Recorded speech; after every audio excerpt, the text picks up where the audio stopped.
ജ്യോതിഷത്തെ വിമർശിച്ച് രവിചന്ദ്രൻ എഴുതിയ പകിട 13 എന്ന പുസ്തകത്തിൻ്റെ പ്രകാശനമാണ് ആദ്യം.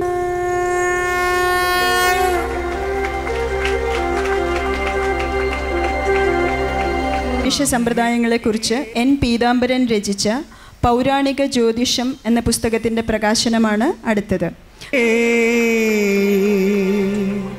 മലയാളമേ നക്കി കുടിച്ചാലും എടുത്തു കുടിച്ചാലും മലിനജലം തന്നെയാണ്. സൗരയൂഥം തന്നെ അപ്രത്യക്ഷമായാലും ജ്യോതിഷികൾ പണം മാരും എന്നാണ് എൻ്റെ പുസ്തകത്തിൽ പറയുന്നത്. കാരം ജ്യോതിഷമുണ്ട്. കാരംസിൽ ഞാനൊരു പുതിയ ജ്യോതിഷം അതിനകത്ത് ഇൻട്രൊഡ്യൂസ് ചെയ്തിട്ടുണ്ട്. അത് തെറ്റാണെന്ന് തെളിയിക്കാൻ ഞാൻ ഇവിടുത്തെ ജ്യോതിഷികളെ വെല്ലുവിളിക്കാം. ഫലം പറയും, ഫലം എല്ലാം അച്ചട്ടായിരിക്കും. കുറെ എണ്ണം തെറ്റും, കുറെ എണ്ണം ശരിയായിട്ട് തോന്നും. ബാക്കി പക്ഷെ വിശ്വാസം ഉണ്ടാകണം. വിശ്വസിക്കുന്നെങ്കിൽ ശരിയാകുകയും വിശ്വസിക്കാതിരിക്കുകയാണെങ്കിൽ ശരിയാകാതിരിക്കുകയും ചെയ്യുകയാണെങ്കിൽ എന്താണ് അതിന്റെ പേര്? ഡീൻ ആൻഡ് ഗല്ലി പരീക്ഷണം മുഴുവൻ ഞാൻ 5 പേജ് നിറച്ചതിനകത്ത് വെച്ചിട്ടുണ്ട്. മഹാസർക്കിനെ കുറിച്ച് എന്നെ റിഫ്ലക്ട് ചെയ്തിട്ടുണ്ട്. ഞാൻ 8 പരീക്ഷണങ്ങൾ അതിനകത്ത് പറയുന്നുണ്ട് ഈ പുസ്തകത്തിൽ. അത് ആർക്കും അറിയില്ല എന്നൊക്കെ പറയാൻ അദ്ദേഹത്തിന് സാധിക്കുന്നത് അദ്ദേഹത്തിന്റെ എന്താ പറയാ ഉദാര മനസ്കത എന്ന് എനിക്ക് പറയാൻ സാധിക്കും. ഇനി ഭൂമി സൂര്യനെ ചുറ്റിയാലും സൂര്യൻ ഭൂമിയെ ചുറ്റിയാലും ജ്യോതിഷത്തിൽ ഒരു ചുക്കും സംഭവിക്കാൻ പോകില്ല. ജ്യോതിശാസ്ത്രം പാട്ടാണെങ്കിൽ ജ്യോതിഷം അതിന്റെ പാരഡിയാണ്. വെറും പാരഡിയല്ല, ക്ഷുദ്ര പാരഡി. ശാസ്ത്രം എന്ന് പറയുന്നത് ഒരു എക്സോസ്റ്റ് ഫാൻ ഉള്ള ഒരു ഹോളാണ്.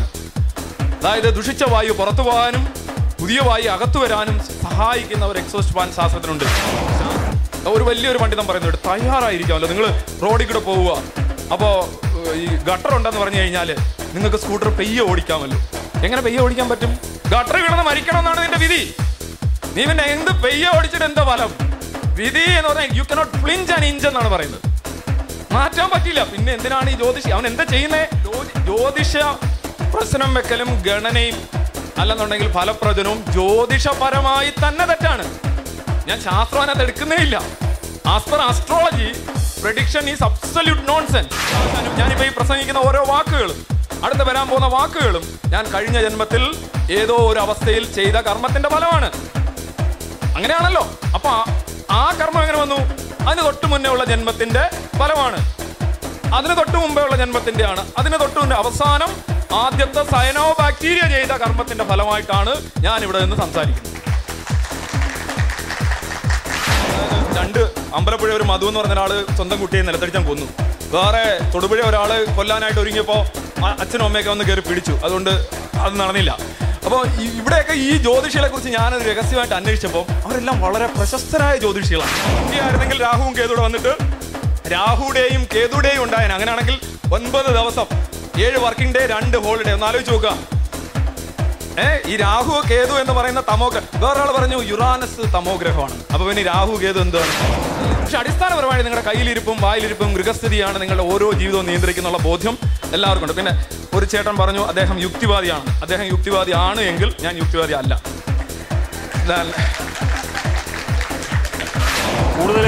കൂടുതൽ കയ്യടി കിട്ടി എന്നതുകൊണ്ട് മാത്രം അന്ധവിശ്വാസം, 2 തരം അന്ധവിശ്വാസമുണ്ട്. ഒന്ന്, ശാസ്ത്രത്തെ സയൻസിനെ അന്ധമായി വിശ്വസിക്കുക.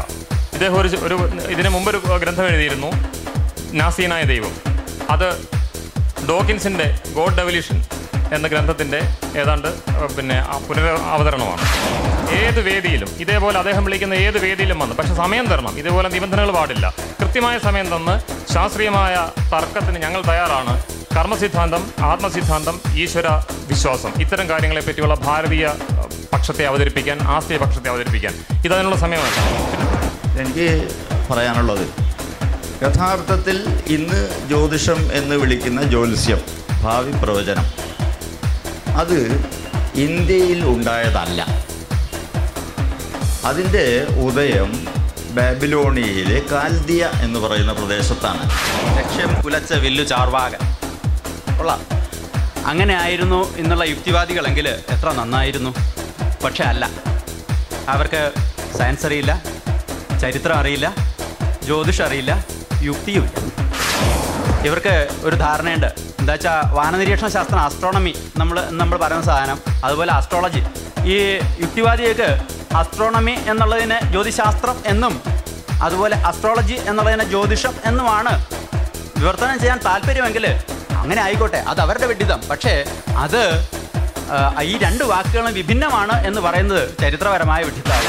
ഏതെങ്കിലും ഒരു സായിപ്പ് എന്തെങ്കിലും എഴുതിയെന്ന് വെച്ചിട്ട് അവരുടെ ആസന താങ്ങി പറയുന്നതിന് മുമ്പ് ആ കിട്ടുന്ന പുസ്തകങ്ങളൊന്ന് വായിച്ചു നോക്കിയിട്ട് പറയുന്നത് ആവിലെ ഭംഗി ബാബിലോണിൽ നിന്നാണ് ഇറക്കുമതി ചെയ്തതെന്ന്. എല്ലാം ഇറക്കുമതിയാണ്, കയറ്റുമതിക്കൊന്നുമില്ല. നമ്മളെവിടെ ഒന്നും വേണ്ടെന്നാണ് ഏത് പറഞ്ഞാലും വിഡിത്ത. ഇവർക്ക് ഒരു കാര്യം കൂടെ ആദ്യം പറഞ്ഞ പോയിന്റ് ഒരിക്കൽ കൂടെ ഉറപ്പിച്ച് നടത്താം. ഇവർക്ക് ചരിത്രവും അറിയില്ല, യുക്തിയും ഇല്ല, പിന്നെ എന്താ വെച്ച് കഴിഞ്ഞാൽ ജ്യോതിഷവും അറിയില്ല. ഇതാ അവസ്ഥ. ഇപ്പോൾ അന്ധവിശ്വാസം, യുക്തിവാദത്തിന് ഒരു പേരുദോഷമാണ് അവർ. മാത്രമല്ല അന്ധവിശ്വാസമായി മാറിയിരിക്കുന്നു ഇന്നത്തെ യുക്തിവാദം. അത്രേ എനിക്ക് പറയാൻ. അടുത്ത ആളെ വിളിക്കുന്നതിന് മുമ്പ് ഒരു കാര്യം ഓർമ്മിപ്പിക്കുകയാണ്. ശ്രീനാഥിൻ്റെ പ്രഭാഷണം അല്പം കടന്ന കൈയായി പോയി എന്ന് എനിക്ക് തോന്നുന്നു. ആദ്യമേ പറഞ്ഞു ഇത് സൗഹൃദപരമായ സംവാദമാണെന്ന്. അതിൻ്റെ സ്പിരിറ്റിൽ നിന്ന് മാറരുത് എന്ന് ഒരിക്കൽ കൂടി ഓർപ്പിക്കുകയാണ്. അൺപാർലമെൻ്ററി ആയിട്ടുള്ള വാക്കുകൾ ഉപയോഗിക്കാൻ പാടില്ല. ഇതൊരു ചർച്ചയാണ്, ഇത് രാഷ്ട്രീയമല്ല എന്ന് ഒരിക്കൽ കൂടി ഓർമ്മിപ്പിക്കുകയാണ്. ഇനി അടുത്ത റൗണ്ടിലും ശ്രീനാഥിന് എന്തെങ്കിലും പറയാനുണ്ടാവും. പക്ഷേ ഇതുപോലെയുള്ള ഭാഷ അനുവദിക്കാൻ പറ്റില്ല. ഞാൻ യുക്തിവാദിയാണെങ്കിൽ അദ്ദേഹം യുക്തിവാദി അല്ല എന്ന് പറഞ്ഞു. ഞാൻ ഒരു കാലത്ത് വലിയ കമ്മ്യൂണിസ്റ്റായിരുന്നു, ഇന്നും കമ്മ്യൂണിസ്റ്റാണ്. എൻ്റെ ആചാര്യൻ വേദവ്യാസനാണ്. സ്ഥിതി സമത്വവാദം എന്ന് പറയുന്നതാണ് കമ്മ്യൂണിസം അഥവാ സോഷ്യലിസം. ഈ സ്ഥിതി സമത്വവാദത്തെ പറ്റി ലോകത്തിന് ആദ്യം കാഴ്ചവച്ച ഗ്രന്ഥങ്ങൾ വ്യാസ പുരാണങ്ങളാണ്. ഇന്ന് ഇവിടുത്തെ ഏറ്റവും വലിയ പൊളിറ്റിക്കൽ ഗ്രന്ഥമാണ് മഹാഭാരതം. ഇതൊക്കെ 5 മിനിറ്റ് കൊണ്ട് 10 മിനിറ്റ് കൊണ്ട് പറഞ്ഞു തീർക്കാൻ സാധിക്കുന്നതല്ല. അപ്പോൾ ഞാനൊരു കമ്മ്യൂണിസ്റ്റുമാണ്, ഞാനൊരു യുക്തിവാദിയുമാണ്. പക്ഷേ എൻ്റെ ആചാര്യന്മാർ വ്യത്യാസമുണ്ട്. പിന്നെ ഇവർ പറയുന്ന പോലെ ഞാൻ ഒന്നും അല്ല എന്ന് പറയുന്നില്ല. കാരണം എനിക്കെല്ലാം ഉണ്ട്. എനിക്ക് അച്ഛനുണ്ട്, അമ്മയുണ്ട്, ഗുരുവുണ്ട്, എൻ്റേതായ പാരമ്പര്യമുണ്ട്, എൻ്റെ നാടിൻ്റെ പാരമ്പര്യമുണ്ട്. ഇതില്ലാത്തവന് പിന്നെ എല്ലാം ഇല്ല എന്നല്ലേ പറയാൻ പറ്റുള്ളൂ. തൽക്കാലം ഞാനിത് ഇവിടം കൊണ്ട് നിർത്തുന്നു. കാരണം ഇന്നത്തെ സബ്ജക്റ്റ് അല്ല ഇവിടെ കൂടുതലും പ്രതിപാദിച്ചതും സംസാരിച്ചതും. അങ്ങനെയുള്ളതിന് ഒരു വിസ്തൃതമായിട്ടുള്ളൊരു സദസ്സൊരുക്ക് ഞാൻ വരാൻ, സംസാരിക്കാം.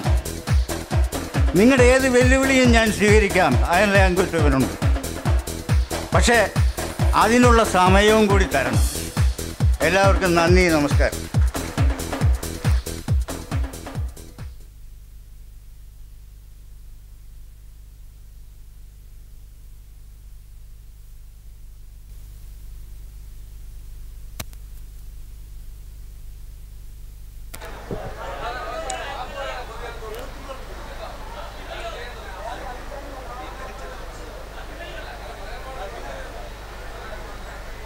അല്ല, ഈ രാഷ്ട്രീയത്തിൽ ഒന്ന് പറഞ്ഞിട്ട് ഉടനെ പിൻവലിക്കുക എന്ന് ഞാനിവിടെ സംസാരിച്ചത് അച്ഛനും അമ്മയും വിശ്വാസമാണെന്ന് പറയുന്നത് അത് നമ്മളുടെ ദൈവികമായിട്ടുള്ള നമ്മളുടെ ഞാൻ പറഞ്ഞല്ലോ, അമ്മ എന്ന് പറയുന്ന ഒരു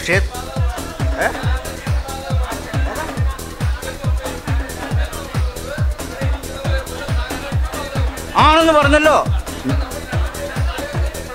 ഞാൻ അതാ പറഞ്ഞല്ലോ. ഇപ്പം ഞാൻ ആ ഭാരത സംസ്കാരത്തിൽ വിശ്വസിക്കുന്നവനാണ്.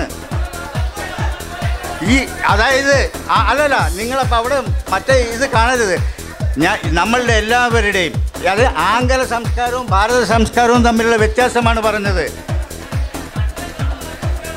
അല്ല, ഇനിയിപ്പോൾ ഞാൻ നിങ്ങൾക്ക് അതിലെന്തെങ്കിലും വിഷമം തോന്നിയിട്ടുണ്ടെങ്കിൽ സദയം ഞാൻ അത് പിൻവലിക്കുന്നു.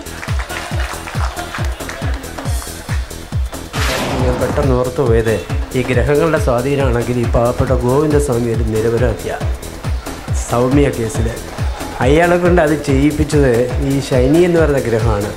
അപ്പം നമ്മുടെ പാവപ്പെട്ട പോലീസുകാർക്ക് ഈ ശനിയെ അറസ്റ്റ് ചെയ്ത് കോടതിയിൽ ഹാജരാക്കാൻ വയ്യാത്തതുകൊണ്ട് മാത്രമാണ് ഈ ആളിനെ അറസ്റ്റ് ചെയ്യുകയും തൂക്കിക്കൊല്ലാനും ഇരിക്കുകയും ചെയ്തത്. അതുപോലെ തന്നെ അദ്ദേഹത്തിന് വേണ്ടി വാദിക്കാൻ ഒരാൾ വന്നപ്പോൾ ചിലർക്കെങ്കിലും പ്രതിഷേധം ഉണ്ടായി. ഇങ്ങനെ ഒരാളോ അയാളെ കുറ്റം പറയരുത്, അയാളല്ല ചെയ്തത്, ശുക്രൻ എന്നുള്ള ഗ്രഹം ചെയ്തതാണ്. ഇത്തരം അറിവുകളൊക്കെ നമുക്ക് കിട്ടി. വളരെ സന്തോഷമുണ്ട്. നമസ്കാരം.